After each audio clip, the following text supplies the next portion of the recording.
nació del caos y la destrucción. Pese a condiciones tan hostiles, la vida surge en nuestro planeta. Pero debe soportar peligrosos desastres una y otra vez. El planeta Tierra es un lugar violento, sacudido por impactos tremendos. Erupciones volcánicas que inundan el entorno y cambios climáticos drásticos que provocan glaciaciones que congelan el mundo de extremo a extremo. No obstante, cada ataque abre una senda para algo nuevo. La vida siempre encuentra un camino, pese a sufrir pruebas constantes. Sin esas catástrofes, la vida tal como la conocemos no existiría en nuestro planeta Tierra. Planeta Tierra, extinción programada, la era de la humanidad. Hace 66 millones de años, cuando un asteroide chocó contra la Tierra, el 75% de las especies se extinguió. Entre ellas, todos los dinosaurios no emplumados. La tenaz vida que resurgió en el Cenozoico desembocaría en la humanidad actual. Pero violentas fuerzas terrestres y cambios climáticos extremos siguen amenazando nuestro avance, así que los científicos deben investigar el pasado para evitar nuestra extinción en el futuro. Y aunque hemos sobrevivido hasta ahora, más calamidades acechan en el horizonte que pueden amenazar de nuevo a toda la vida tal como la conocemos, incluidos nosotros. Marruecos. A solo 2 horas al oeste de Marrakech, los arqueólogos encontraron los restos más antiguos del Homo sapiens, los humanos modernos. El profesor Abdeljalil Bouchougar, del Instituto Nacional de Ciencias y Herencia Arqueológica de Marruecos, espera que los antiquísimos huesos aporten nuevos datos sobre el desarrollo de la humanidad. La extinción de los dinosaurios no emplumados hace 66 millones de años allanó el camino para el desarrollo de otros mamíferos. Y eso lleva al desarrollo de los homínidos, entre ellos el Homo sapiens. La humanidad ha recorrido un largo camino evolutivo. Los restos fósiles sumados a estudios sobre el ADN revelan que el último antepasado común de los humanos y los chimpancés vivió hace unos 5 o 6 millones de años. Después de eso, las especies divergieron. Los homínidos adoptaron una postura erguida. Ese fue un punto clave en la evolución humana, porque nos liberó las manos para manejar objetos. La postura erguida la comparten todas las especies de homínidos que aparecerían en la historia de la Tierra. Hoy solo existe una, la del Homo sapiens. Para saber más sobre nuestros primeros antepasados, Abdelahil se reúne con el profesor Abdelwahed Benacer en la excavación de Jebel il-Hud. El profesor encontró restos de un antiguo refugio humano que también ofrecen nuevos datos sobre la evolución humana. Esto es una réplica exacta de un cráneo encontrado aquí por Benacer. Ha reescrito el inicio de la historia humana. Es emocionante. Tengo en la mano el resto más antiguo que existe de Homo sapiens, porque data de hace unos 315.000 años. Creíamos que el Homo sapiens había existido en África hacía unos 200.000 años, pero con este nuevo descubrimiento de Jebel il-Hud, los científicos marcaron esa fecha más de 100.000 años antes. Benacer también encontró utensilios y armas avanzadas de mediados del Paleolítico, de hace entre 250.000 y 25.000 años. Constituyen un paso importante en la evolución humana, prueba de la creciente inteligencia que nos distingue de todos los demás animales de la Tierra. En este sitio hay muchas fogatas, y el fuego se empleaba para muchas cosas. Una de ellas era cocinar la carne, lo cual nos permitió aumentar la proteína ingerida, que era muy necesaria y beneficiosa para el cuerpo, pero sobre todo para el cerebro, lo cual fue un enorme paso en la evolución humana en esta parte del mundo. Un cerebro mayor y más organizado fue clave para las siguientes etapas de nuestra evolución. A un día en coche de Jebel Irhoud, el profesor Busugar ha hallado más indicios de una evolución cada vez mayor en nuestros antepasados primitivos. La cueva de Taforalt es una cueva que unos científicos descubrieron hace más de un siglo. Esto es un tesoro. Nos ayuda a entender mejor al Homo sapiens, no solo desde la perspectiva biológica, sino también desde la social y cultural. Hola, Miriam. ¿Qué tal? Bien, gracias. El profesor Busugar trabaja con la alumna de doctorado Meriam Benerabi para registrar todos los restos hallados en la cueva. Parece que aquí hay algo poco corriente.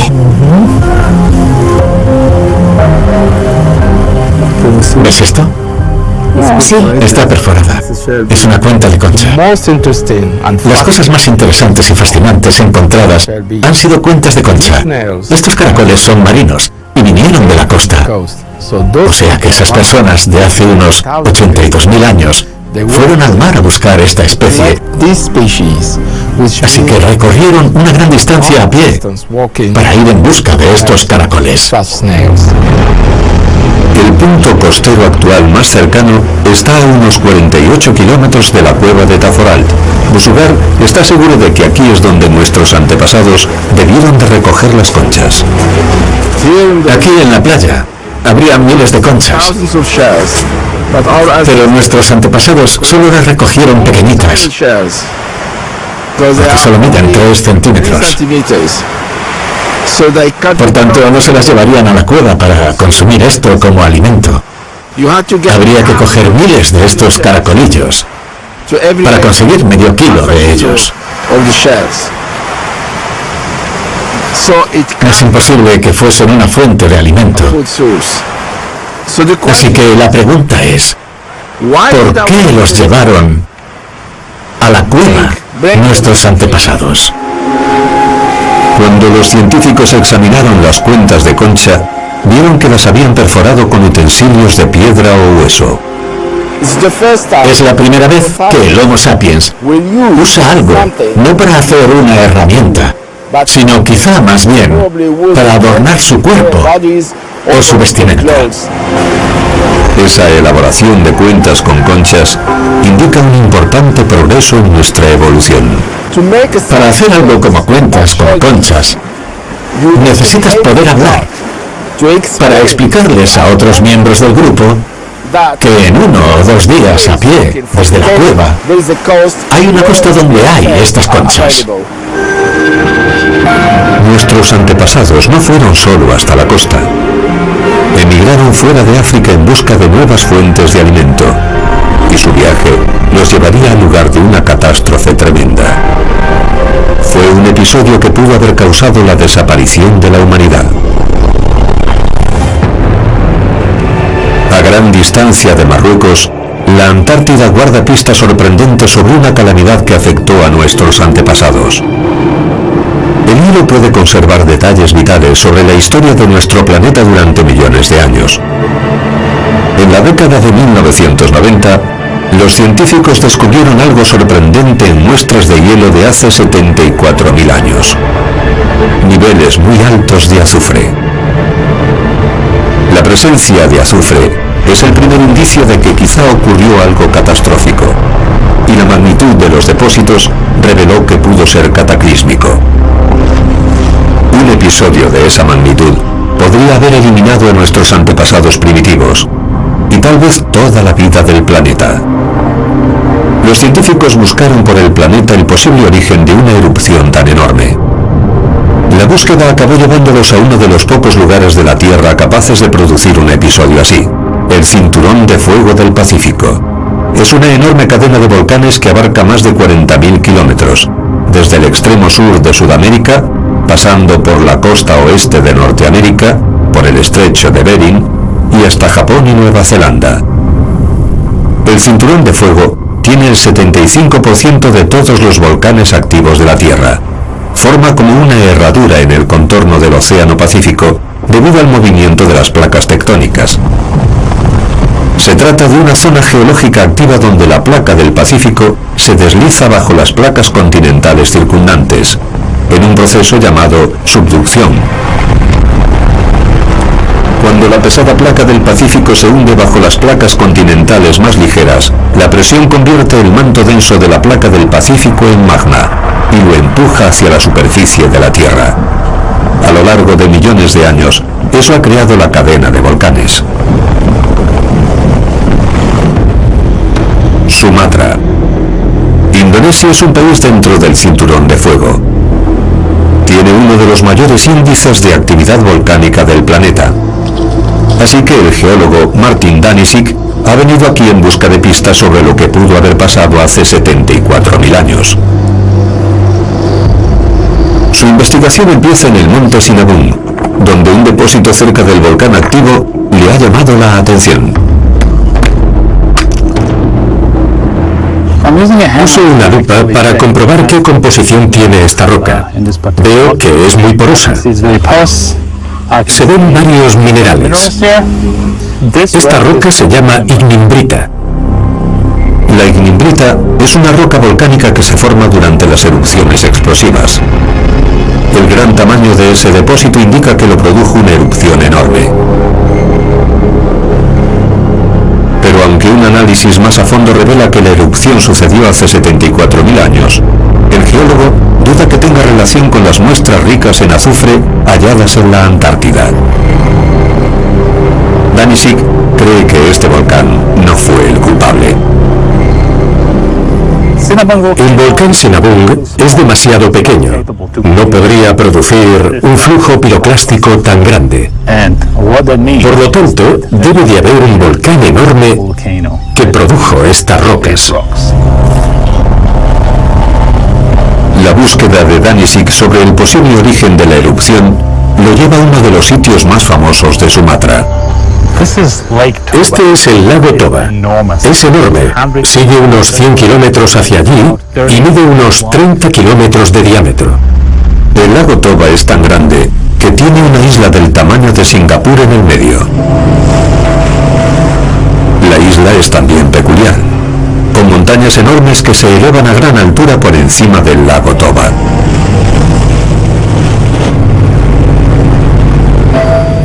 Esta es la isla Samosir. Su punto más alto se eleva a más de 1.600 metros. Ahora estamos a 900 metros, lo cual puede dar una idea de la gran elevación de la isla sobre el lago. El doctor Danisic consigue acceder al subsuelo de la isla en una cantera local. Y un peñasco revela una sorprendente capa de sedimento. Son sedimentos que se forman en un lago. Ahora podemos estar a 400 metros por encima del nivel actual del lago.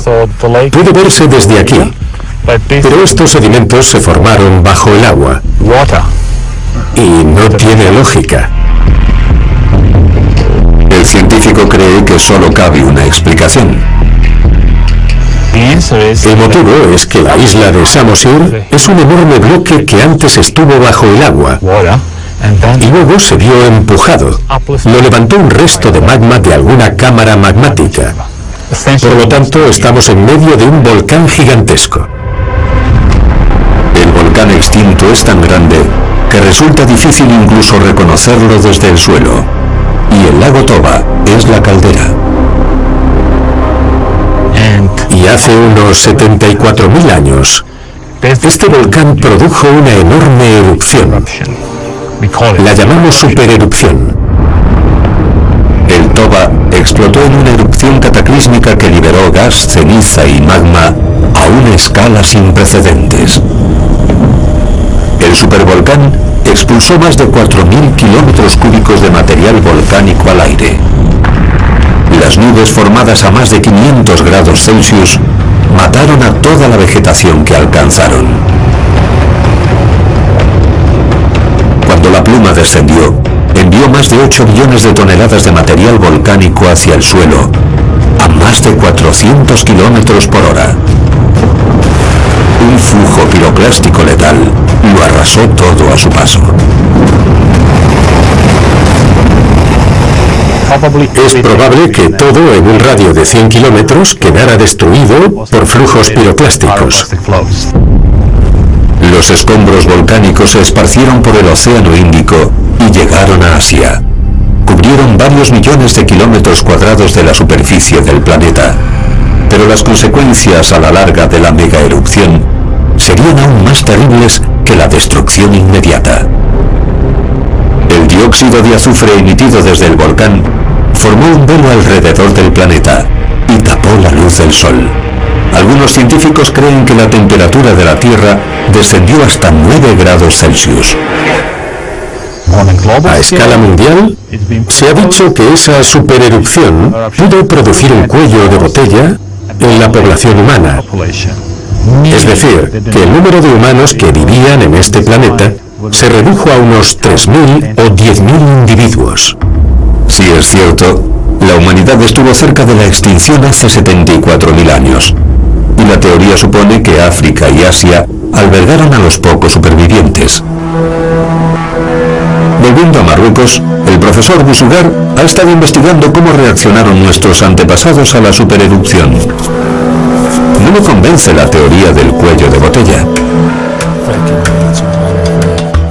No solo encontramos cuentas de concha de 82.000 años, sino otras que son mucho más recientes, como esta, que tiene unos 70.000 años. Eso significa que la erupción del Toba no actuó como cuello de botella para el Homo sapiens, porque aquí lo que se ve es una evolución del Homo sapiens, sin interrupción. Aunque la erupción del Toba quizá no hizo peligrar la supervivencia de la humanidad, la Tierra sí le planteó dificultades al Homo sapiens. En la cueva pueden verse indicios de un cambio ambiental. Parece que nuestros antepasados necesitaron calentarse. Es probable que este borde lo usaran para cortar ramas de los árboles viejos. Esto es algo muy nuevo. Es una nueva tecnología en este contexto. Y es algo que pudo tener relación con un cambio climático. Para entender cómo cambió el clima, el profesor Bousugar y su alumna buscan pistas ocultas. Los investigadores quieren saber cómo pueden afectar las erupciones al entorno, porque durante los milenios que siguieron a la supererupción del Toba, la Tierra le presentó nuevos obstáculos al Homo sapiens. Al analizar estos carbones, sabemos que en esta parte del mundo, en África, el clima era seco. Y si lo comparamos con Europa, en la edad del hielo, es ligeramente diferente. El clima había variado debido al cambio de posición de la Tierra respecto al Sol. En el norte crecieron glaciares. 50.000 años después de la erupción del Toba, alcanzaron su máximo. Nuestros primeros antepasados se abrieron camino por los parajes helados de una glaciación.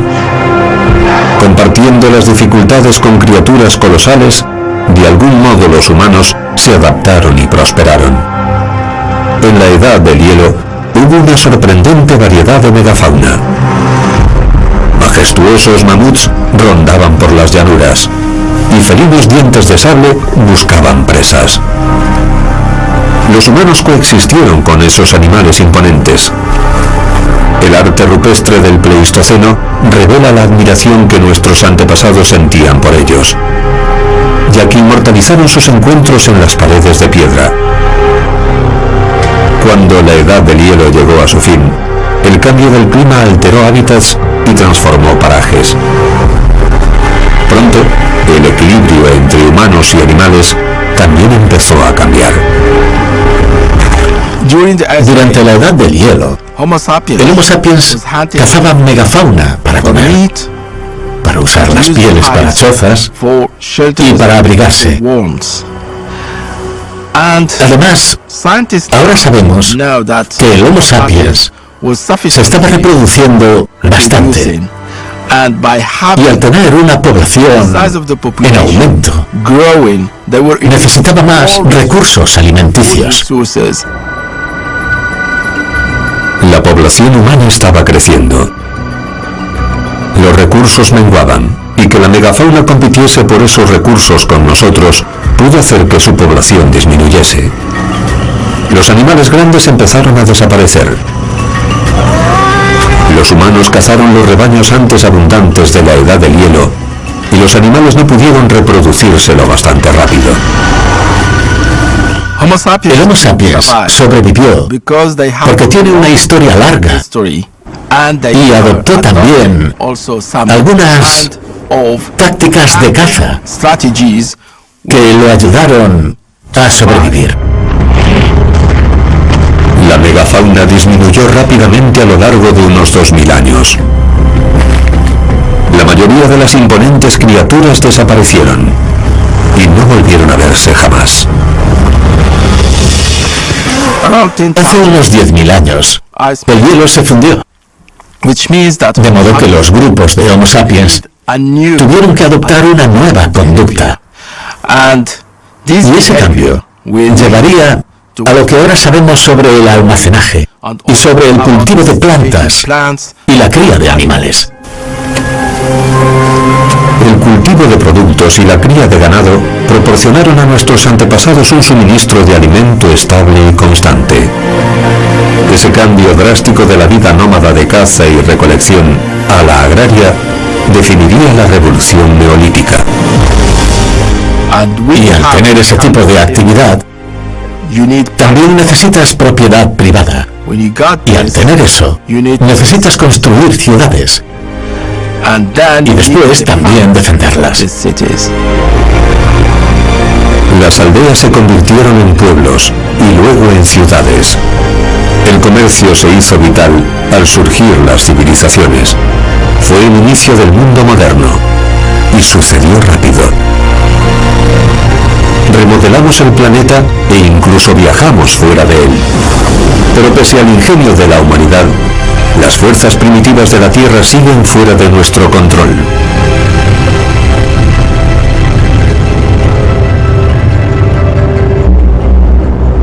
Lago Hebgen, Montana. Nosotros somos un éxito como especie y seguimos progresando. Pero en nuestro planeta y en el cosmos todavía acechan amenazas para nuestra supervivencia. Estos árboles desnudos son testigos silenciosos de una catástrofe ocurrida aquí durante el verano de 1959. El sismólogo Jamie Farrell está investigando un suceso desencadenado por la incesante reconfiguración de la Tierra. La noche del 17 de agosto hubo un terremoto de magnitud 7,3 que sacudió toda esta zona. Por desgracia, había varias personas en el cañón Madison bajando desde el lago Hebgen en un campamento, y por encima de ellos la montaña cedió debido a los temblores, y hubo una avalancha enorme de rocas que cayó sobre el campamento. One of America's worst series of earthquakes in this century, felt throughout the Northwest, centers its force on southwestern Montana. In Madison River Canyon, 50 million tons of earth and rock, the top of an 8,000-foot mountain, thundered across a forest campground in one of the biggest landslides. Muchas personas quedaron enterradas bajo esa avalancha y aún siguen allí. Ese episodio es una prueba trágica de la inmensa cantidad de actividad sísmica que hay en esta zona. Aquí se producen unos 2000 terremotos cada año. Muchos ni siquiera se perciben. Aquí se encuentra la escarpa de falla del terremoto del lago Hebgen de 1959. Lo que se ve aquí es un gran corte en el terreno. Antes del terremoto, estos dos niveles estarían a la misma altura, y al momento, en cuanto ocurrió el terremoto, esta parte bajó a lo largo de la falla, 6 metros de desnivel en un instante. Pero algo tuvo que desencadenar aquella avalancha fatídica. La investigación de Jamie lo lleva a una enorme y famosa posible amenaza cercana. Yellowstone, el primer parque nacional del mundo. La continua actividad hidrotérmica bajo la superficie del parque produce un espectáculo natural, pero también oculta una posible catástrofe letal, mucho mayor que la erupción del Toba. Estamos viendo la gran fuente prismática. Es una de las famosas fuentes termales del parque de Yellowstone. una de las mayores del mundo. Y es una de las muchas que hay en Yellowstone. Y hay más de 10.000 fuentes termales aquí en el parque. Los espectaculares fenómenos atraen a millones de visitantes cada año. Pero aunque son impresionantes, las fuentes y charcas hidrotermales enseguida pueden volverse peligrosas. La actividad geológica de Yellowstone debe vigilarse con atención. Una de las funciones de Jamie es explorar el origen de los manantiales termales y géiseres. Mi trabajo como sismólogo es investigar la actividad sísmica de Yellowstone. En el parque hay unos 40 sismógrafos activos en todo momento. Esto es un mapa de todos los terremotos que se han detectado en la zona de Yellowstone desde 1970 hasta ahora. Lo que vemos aquí, este contorno verde, es el Parque Nacional de Yellowstone, y cada uno de estos puntos representa un terremoto. En este mapa hay más de 50.000 terremotos detectados desde 1970 hasta ahora. Los sismógrafos registran hasta el más mínimo movimiento del terreno. Con los datos registrados por ellos, podemos saber que a unos 5 kilómetros bajo el suelo de Yellowstone hay un depósito de magma, de material fundido, que alimenta todo lo que vemos en Yellowstone. Los fenómenos termales, los terremotos, la deformación del terreno. Ese es el origen de todos los cambios que vemos. La compleja red de fuentes termales Yellowstone es consecuencia del magma almacenado bajo la superficie de la Tierra. El magma también provoca cambios de presión, que desembocan en los numerosos terremotos de la zona. 5 kilómetros bajo la superficie, la roca fundida está en una cámara de casi 88 kilómetros de largo y 40 kilómetros de ancho. Es la fuente de uno de los mayores volcanes del mundo. Un supervolcán, como el Toba. Ahora estamos en el borde norte de la caldera de Yellowstone. Y allí, hacia el sur, a unos 40 kilómetros, donde están aquellas montañas cubiertas de nieve, está el borde sur de la caldera. O sea que esto da una buena idea de lo enorme que es esta caldera. Y por eso mucha gente no se da cuenta. Preguntan dónde está el volcán, pero ya están dentro de él. Esa gigantesca cámara contiene una gran cantidad de magma. Dada la dimensión de este lugar, el depósito es casi tan grande como la caldera que se ve detrás de mí. Y la cantidad de material que contiene es descomunal. Hay tanto magma que si lo sacáramos todo, podríamos llenar el Gran Cañón unas 10 u 11 veces. Pero ¿de dónde procede todo ese magma? Mientras que el Toba y otros volcanes se formaron por subducción en el borde de las placas tectónicas, el de Yellowstone es diferente. Ese volcán es peculiar porque se formó en el medio de una placa. Bajo la placa hay un punto caliente anómalo, mucho más caliente que el manto circundante. Plumas de magma de ese punto caliente suben hacia la superficie para alimentar el depósito bajo Yellowstone. Los científicos necesitan saber si el supervolcán de Yellowstone supone una amenaza hoy. La humanidad sobrevivió a las secuelas de una mega explosión en el pasado, pero ¿qué pasará en el futuro? La vulcanóloga Madison Myers investiga el pasado de Yellowstone para saber más sobre el poder destructivo del que podía ser capaz este volcán. La tarea de un vulcanólogo es examinar rocas, intentar entender lo que ocurrió en el pasado y luego adivinar lo que podría pasar en el futuro. Las rocas de Yellowstone revelan que el volcán hizo erupción muchas veces a lo largo de millones de años. Muchas de las erupciones fueron menores, pero hubo dos devastadoras. Al estudiar los depósitos de Yellowstone, podemos saber que aquí hubo dos erupciones enormes. La más antigua, hace 2,1 millones de años, la Toba de Huckleberry Ridge, soltó unos 2.500 kilómetros cúbicos. Y la más reciente, hace 63.000 años, es la Toba de Lava Creek, que formó la caldera de Yellowstone, que podemos ver desde aquí. Ahora mismo estamos en el borde.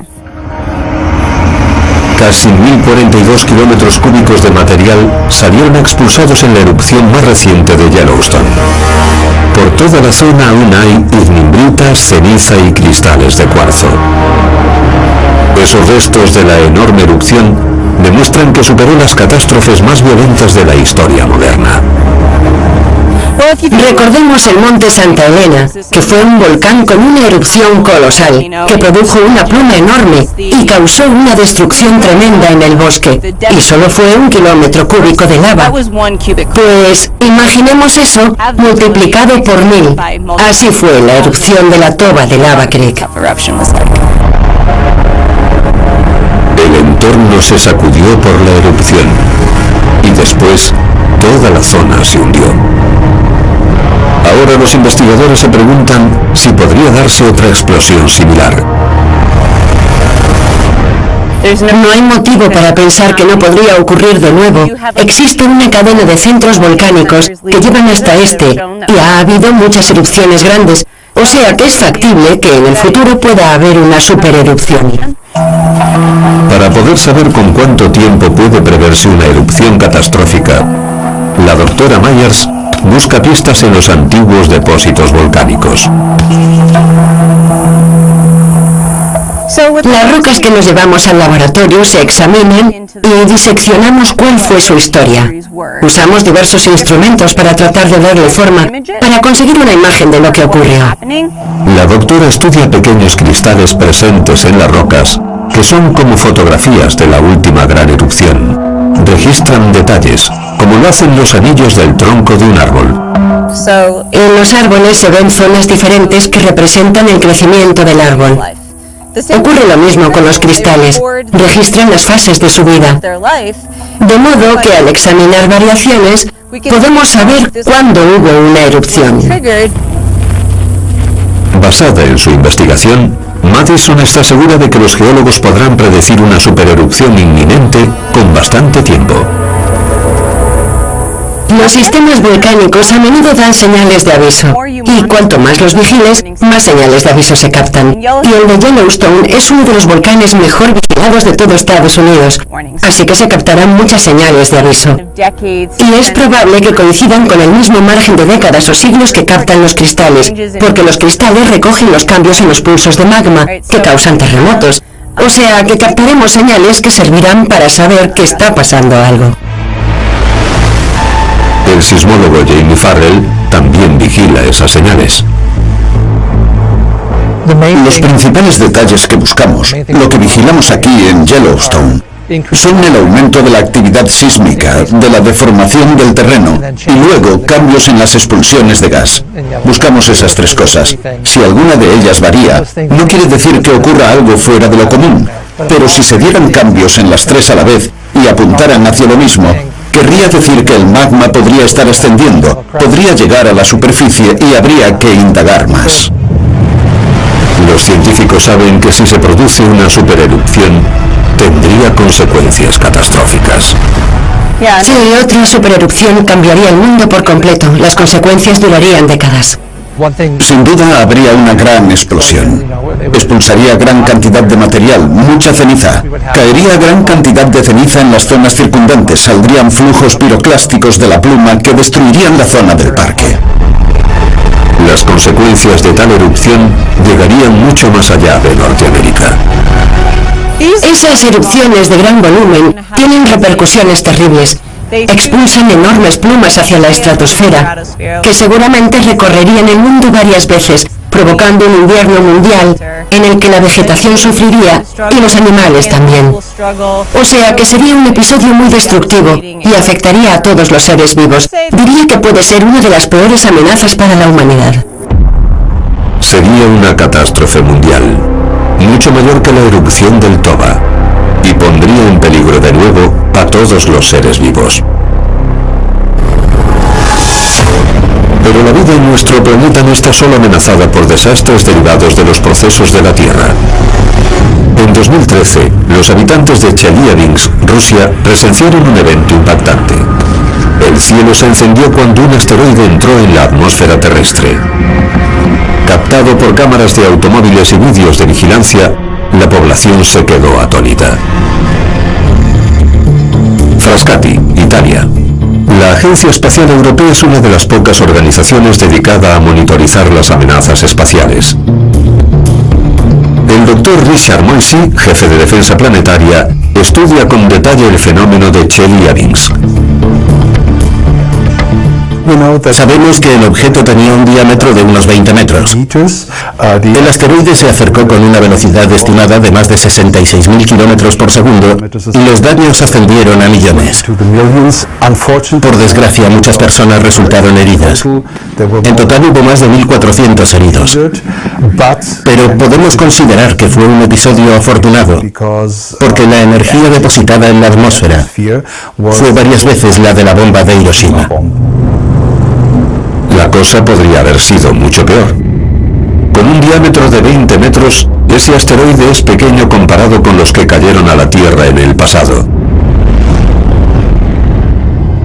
Hace 65 millones de años, un asteroide de unos 9 kilómetros cayó a la Tierra. Cuando el objeto se vaporizó, se liberó la energía de miles de millones de armas nucleares instantáneamente, convirtiendo la roca madre en plasma fundido. La radiación térmica producida, terremotos y tsunamis causaron estragos por todo el mundo a una escala sin precedentes. Y fue uno de los episodios más destructivos de la historia del planeta. El impacto produjo una reacción en cadena de terribles eventos que provocaron la extinción del 75% de todas las especies vivas por entonces.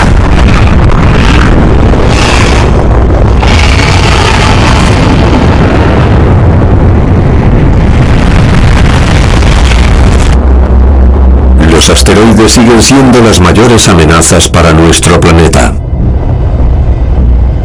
Hay muchos objetos en el espacio. Sabemos que hay más de 1 millón de asteroides por allí, pero de ellos 30.000 son muy interesantes porque llegan cerca de la Tierra. Los llamamos objetos próximos a la Tierra, y esos son los que más nos interesan. Los seguimos todo lo que podemos, pero no solo averiguamos la órbita que siguen en ese momento. Calculamos cuál será su trayectoria dentro de 100 años, y si algún día acabarán suponiendo un peligro para nosotros. Por suerte, la mayoría de esos asteroides solo miden desde unos centímetros a pocos metros de diámetro. Todos los días, más de 100 toneladas de escombros inofensivos y polvo espacial bombardean nuestro planeta. Suelen arder en la atmósfera como estrellas fugaces, creando un espectáculo, nada más. Pero de vez en cuando llegan asteroides de mayor tamaño, y sí son un peligro. Eso fue lo que pasó en Tunguska, una zona remota y boscosa de Siberia. Una enorme explosión provocó una de las mayores destrucciones de la historia de la humanidad. En la mañana del 30 de julio de 1908, un enorme fenómeno sacudió la zona. Luces intensas iluminaron el cielo y se vieron incluso hasta en el Reino Unido. La primera expedición científica para examinar los daños producidos no se envió hasta 1927. Las imágenes tomadas en el lugar muestran una enorme destrucción. Más de 80 millones de árboles quedaron derribados y una zona de 3.200 kilómetros cuadrados de bosque quedó destruida. Pero pese a la devastación, no había ni rastro de cráter de impacto, y los científicos no pudieron averiguar dónde había caído el asteroide.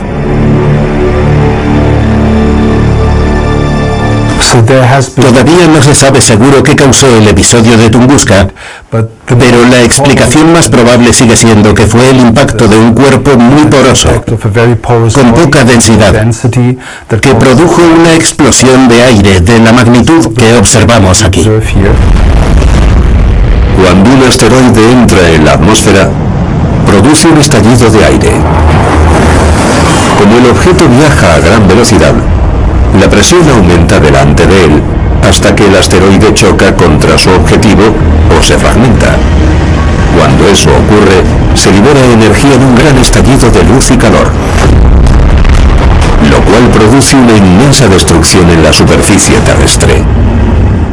Por suerte, ese episodio no afectó a ninguna persona que se sepa, pero la cosa sería muy distinta si algo así ocurriera en una zona muy poblada o en una ciudad grande. En la Agencia Europea Espacial, el equipo de defensa planetaria simula con regularidad situaciones de emergencia para estar preparados si un asteroide llega a convertirse en una amenaza. Hemos tomado los datos de las simulaciones de Tunguska y los proyectamos sobre Manhattan. Y el software ahora nos muestra las consecuencias del impacto en ese lugar. Un asteroide como el de Tunguska, de unos 48 metros de diámetro, demolería la metrópoli, incluso tras fragmentarse a 32 kilómetros de la Tierra. La onda expansiva destrozaría todas las ventanas, causaría bastantes daños en todos los edificios no construidos con hormigón armado. Muchas personas morirían y millones resultarían afectadas y heridas. El calor abrasador destruiría manzana tras manzana, afectando a casi toda la ciudad de Nueva York. Un impacto semejante de un asteroide sería una catástrofe tremenda para la humanidad. Por ese motivo hemos creado dispositivos de alerta temprana, para poder avisar a las autoridades a tiempo y que así puedan intervenir, evacuar las zonas afectadas y salvar millones de vidas. Cuando se localiza un asteroide, se clasifica y se añade al catálogo de asteroides. Cuanto más puedan averiguar Richard y su equipo sobre la posible trayectoria del asteroide, mejor podrán saber si colisionará contra nuestro planeta. ¿Pero puede hacerse algo si un asteroide peligroso se dirige directo hacia la Tierra? En 2021, la Agencia Espacial Europea se unió a la NASA para lanzar lo que se conoció como Misión DART, o prueba de redirección de un asteroide binario. El objetivo era evitar que los asteroides que puedan suponer un peligro colisionen contra la Tierra. La misión DART planeó encontrarse con un sistema binario integrado por el asteroide Didymos y su satélite, Dimorphos. Fue la primera vez en la exploración espacial que se intentó desviar el rumbo de un cuerpo astronómico. El plan era enviar una sonda que se estrellaría adrede contra el asteroide. Durante la aproximación final, la DART transmitió imágenes en directo mientras se dirigía al asteroide binario. Son imágenes como nunca se habían visto. Primero vemos que la DART se acerca al asteroide binario, luego pasa junto al primario, el grande, acercándose cada vez más al pequeño. Por último, el pequeño ocupa el campo de visión, hasta que, ¡bum!, la DART toca con el asteroide y acaba la transmisión. La prueba fue un éxito. ¿Pero bastaría la tecnología para salvarnos? El rumbo del asteroide sí cambió por primera vez en la historia de la humanidad. Al principio solo se movería 1 milímetro, pero con el tiempo, si un asteroide se golpea con antelación, cuando aún está a millones de kilómetros de la Tierra, una pequeña desviación puede ir aumentando hasta ser de miles de kilómetros, convirtiendo un asteroide posiblemente peligroso en uno que solo pase cerca. Las tácticas de emergencia creadas por el equipo de defensa planetaria, sumadas a la tecnología en continuo avance, quizá podrían desviar a un asteroide peligroso para evitar la extinción de la humanidad. Pero aunque podamos evitar amenazas del espacio y del interior de la propia Tierra, los humanos suponen una amenaza en aumento para nuestra propia supervivencia. Glaciar del Ródano, Suiza. Los Alpes suizos son una reliquia del último periodo glacial. Mientras nos dirigimos a la red suiza de monitoreo de glaciares, el doctor Matthias Huss de la Escuela Politécnica Federal de Zúrich comprueba regularmente las condiciones del glaciar. Este glaciar, como todos los de los Alpes y del mundo, ha retrocedido bastante. Hace 12 años se extendía hasta el final de este lago, que no existía por entonces. Ahora el glaciar ha retrocedido. Su grosor ha disminuido muchísimo. Al Dr. Huss le preocupa la magnitud de los cambios, así que ha instalado un dispositivo de observación para registrar el ritmo de fusión del glaciar.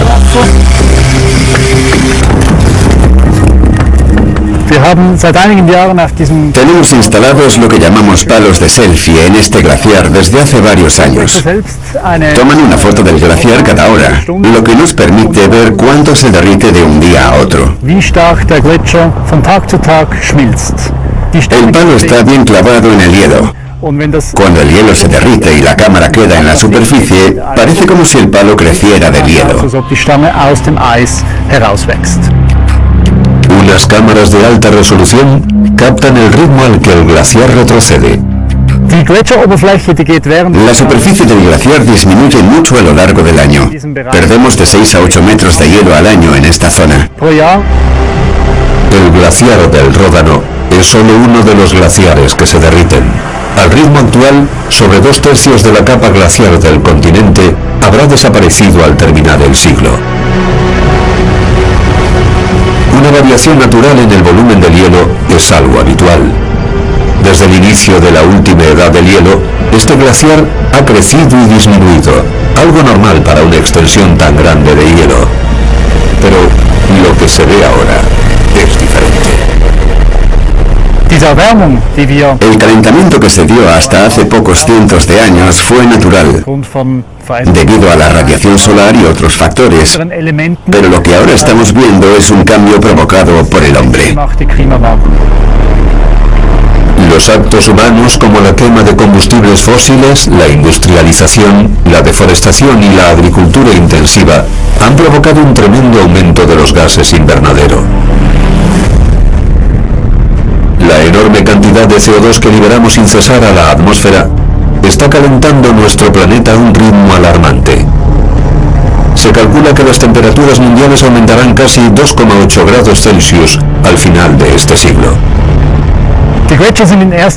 Los glaciares son los primeros indicadores del cambio climático. Demuestran claramente las consecuencias del aumento de la temperatura, ya que el hielo se funde al hacer más calor. Todo el mundo entiende eso, no hace falta ser científico para darse cuenta. Los cambios vistos aquí son impactantes. En menos de una sola generación, el paisaje alpino ha cambiado totalmente. Globalmente, que se derrita este glaciar de los Alpes puede parecer insignificante, pero si todos los glaciares del mundo junto con los grandes casquetes polares se derriten, aumentará el nivel del mar. Eso supone una de las mayores amenazas a largo plazo para la vida en la Tierra y para la forma en que vivimos. Desde que empezó la industrialización, el calentamiento global ha hecho que el nivel del mar aumente casi 20 centímetros. Al final de este siglo, podría subir más de 90 centímetros. Megaciudades como Yakarta en Indonesia podrían acabar tragadas por el mar. Se perderían asentamientos costeros e incluso tierra adentro se sentirían las consecuencias. Hablamos de lluvias copiosas, inundaciones. Hablamos de sequías y olas de calor que serán mucho más frecuentes en el futuro. Todo eso hará inhabitables algunas zonas. Habrá refugiados climáticos y tal vez guerras por el agua en el futuro, como resultado de las consecuencias del cambio climático. Consecuencias de alcance mundial que la humanidad debe frenar de algún modo. El calentamiento global producirá que desastres naturales como huracanes, inundaciones y sequías aumenten. El agua potable es cada vez más escasa y el hambre va en aumento. Podrían darse migraciones forzadas y disturbios que provocarían guerras. Entre 3.300 y 3.600 millones de habitantes de la Tierra son muy vulnerables a las consecuencias negativas producidas por el cambio climático. El problema es sobre todo la gran velocidad que se observa en el cambio climático provocado por el hombre. Pasaremos de una dimensión a otra totalmente diferente en una generación o dos.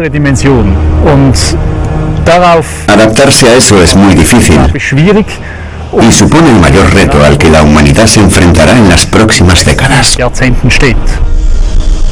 Aún así, el Dr. Huss mantiene el optimismo. Aunque los humanos somos la causa de ese problema, también tenemos las herramientas para crear la solución, si actuamos pronto. Tenemos una oportunidad ahora. Aún está en nuestra mano marcar el rumbo en el que vaya nuestro planeta y que siga siendo habitable en el futuro. Aún tenemos unas pocas décadas para corregir el rumbo y espero que lo logremos como una comunidad global. La Tierra ahora tiene más de 8.000 millones de habitantes y en conjunto nuestra existencia ha provocado la desaparición de muchas otras especies. El ritmo actual de extinción es mayor que ningún otro visto durante las últimas 5 grandes extinciones que se produjeron. Si la Tierra sigue calentándose, ese ritmo aumentará. Algunos científicos creen que ya estamos viviendo una 6ª gran extinción. Y esta vez podría acabar incluyendo a la humanidad. Pero como custodios del planeta, podemos aprender del pasado empleando tecnología, ahora y en el futuro, para proteger nuestro hogar para nosotros y otras especies. El futuro de la vida en nuestro planeta está ahora en nuestras manos. Y debemos decidir si queremos formar parte de él.